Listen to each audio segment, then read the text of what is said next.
Casey Anthony is sitting in jail, and tonight we know more of the reason why. 311 pages of new documents released giving brand new information about this investigation. Now, here's Casey Anthony in a visit with her parents on August 14, 2008. This was before she was charged with her daughter Kaylee's murder.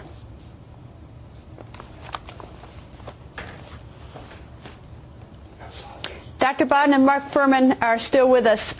Mark, in looking at the documents, it's sort of interesting because in the beginning, when in the affidavit, it talks about how the police officers went through. The first night, Casey gave a story about that she worked at Universal, what her day was like, and how the police officers spent 24 hours with her, almost going over to these places and just proving she's lying.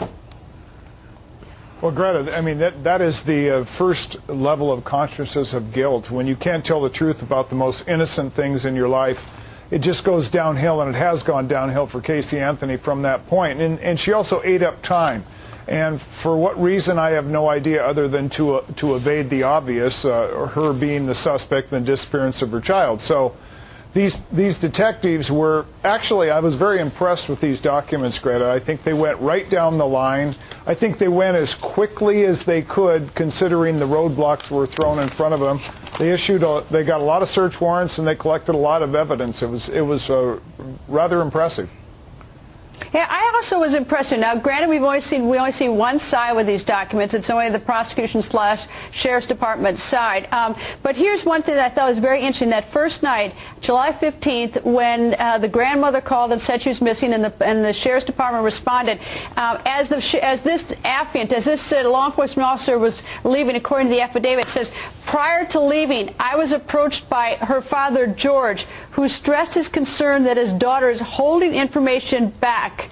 And he and his wife, the defendant's mother, fear something may have happened to Kaylee. So right from the beginning, they may not have been suspicious of their daughter, but they sure were suspicious. She wasn't telling at all. Dr. Bodden? Yeah, I think the biggest hurdle that her lawyers are going to have is all the lies she told. And she's so, her presentation is so hard for a jury to relate to. That is, in addition to all the facts, her actions and her not telling the truth and her evading everything are going to be a big hurdle for any jury to be sympathetic with her.